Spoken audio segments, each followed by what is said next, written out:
दिगंबर जैन समाज के पंडित रतनलाल जी बैनाड़ा का रविवार की सुबह परलोक गमन हो गया। पंडित रतनलाल बैनाड़ा के ऊपर मां लक्ष्मी और मां सरस्वती की समान रूप से कृपा थी।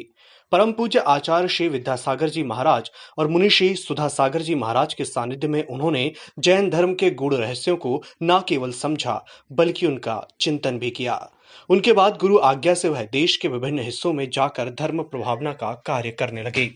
पिछले कई सालों से वह अपने समय का उपयोग जिनवाणी ज्ञान के प्रचार प्रसार, शिविर लगाने एवं जैन साहित्य को तैयार कर उसे हर उम्र के लोगों के अनुसार उपलब्ध कराने का काम कर रहे थे। लोगों के ज्ञान और चिंतन की विपाशा को शांत करने का काम उन्होंने अपने अंतिम समय तक किया। गृहस्थ जीवन में रहते हुए भी उन्होंने साधु संतों की तरह न्यूनतम जरूरतों के साथ जीवन का निर्वाह किया। जैन धर्म के 3 सिद्धांत सम्यक दर्शन, सम्यक ज्ञान और सम्यक चारित्र का उन्होंने अपने अंतिम समय तक स्वयं पालन करके एक ऐसा अनुकरणीय उदाहरण पेश किया है जो गृहस्थ जीवन में रहते हुए अन्य कहीं देखने को नहीं मिलता है। विभिन्न राज्यों में जाकर उन्होंने छोटे बड़े सभी शहरों में शिविर लगाए, लोगों को जैन कुल, जैन धर्म में जन्म लेने के संयोग और सार्थकता का परिचय कराते हुए लाखों लोगों के जीवन संवारने का काम किया है। भाग्यशाली हैं, कैसे भाग्यशाली हैं? मनुष्य बने तो जैन बन गए और जैनों में भी दिगंबर जैन बन गए। और इतने भाग्यशाली हैं कि हम किनके जमाने में पैदा हुए? आचार्य विद्यासागर जी महाराज के जमाने में। क्या बात है, बहुत भाग्यशाली।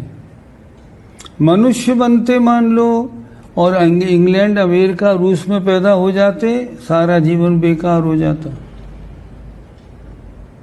और यहाँ हिंदुस्तान में जन्म मिल गया, जैन धर्म मिल गया, अब क्या बात है। कभी आपने सोचा, आप सब लोग जो शिविर में बैठे हैं, आप सब लोगों का मन जिनवाणी में क्यों लगता है? उत्तर हमेशा याद रखना, जिनका पूर्व जन्म का संस्कार हो और आगे भली होनहार हो, उनको जिनवाणी अच्छी लगती है। आपके परिवार में आपके पति देव हैं, आपकी पत्नी है, उसका मन नहीं लगता धर्म ध्यान में, समझो पहले जीवन का संस्कार नहीं है और आगे भी अच्छी गति नहीं होनी है, इसलिए जिनवाणी में रुचि नहीं होती। आपकी जिनवाणी में रुचि है, इसका मतलब पहले भव का संस्कार है। क्या मतलब? आपने पहले भव में भावना भाई होगी कि मैं जैनी बनूं, दिगंबर जैन में पैदा हूं, तब आपको दिगंबर जैन में सीट मिली, नहीं तो नहीं मिलती। बहुत पुण्य का योग है हमारा, लेकिन पुण्य का योग उनका नहीं जो इनमें पैदा हो गए। पुण्य का योग उनका जो पैदा हुए, ज्ञान की आराधना कर रहे हैं और आगे चारित्र का भी पालन करेंगे। हमारे शिविर में सामने एक बच्ची बैठी है, दृष्टि, आपको दिख रही है कि नहीं? शायद दिख रही होगी। हमारे इससे सबसे पहले मिलना हुआ तारंगा के शिविर में। हमने देखा बच्ची बहुत होशियार। हमने इससे पूछा, बेटा तुम्हारा लक्ष्य क्या है आगे? वो स्पष्ट बोलती है, मुझे तो आर्य का ही बनना है, मुझे गृहस्थी में जाना ही नहीं। कितना भाग्य का उदय, आप सोचो। और उसका भाई, सगा भाई, उसका नाम सम्यक। हमने कहा, बेटा तुम्हारा लक्ष्य क्या है? मुझे तो सिर्फ मुनि बनना है।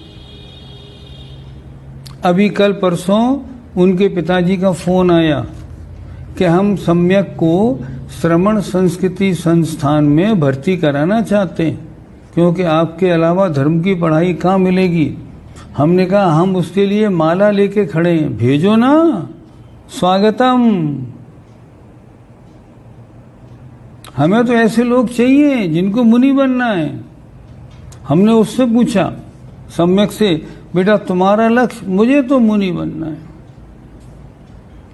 हमने उनकी माँ से पूछा तुम्हारे कितने बच्चे? कि 2, एक सम्यक एक दृष्टि। हमने कहा तुम सम्यक दृष्टि की माँ, गजब हो गया। ऐसे संस्कार हो जाए तो क्या कहना है, गजब हो जाए। पिछले कई वर्षों से वह अपना व्यवसाय एवं घर छोड़कर केवल धर्म के प्रचार प्रसार में ही अपना समय व्यतीत कर रहे थे। पंडित रतनलाल बैनाड़ा के परलोक गमन की खबर से दिगंबर जैन समाज में शोक की लहर छा गई है। जगह जगह श्रद्धांजलि सभा का आयोजन हो रहा है। पिछले कुछ वर्षों में जिस तरह से उन्होंने धर्म प्रभावना के लिए अपने स्वयं के संसाधनों एवं धन का उपयोग करते हुए धर्म प्रभावना की है, वहीं अपना जीवन स्वयं मोक्ष मार्ग की ओर ले जाने के लिए जैन दिगंबर मुनियों जैसा जीवन व्यतीत करने लगे थे। पंडित रतनलाल बैनाड़ा दिगंबर जैन समाज के बच्चों से लेकर बड़े बूढ़ों तक काफी लोकप्रिय थे। हर सवाल का जवाब है बड़ी सहजता से समझाते हुए उसके सारे प्रश्नों का समाधान करते थे, जिसके कारण वह देश भर में काफी लोकप्रिय हुए। उनके जाने से दिगंबर जैन समाज को बड़ी क्षति पहुंची है। Bureau report, EMS TV, Bhopal.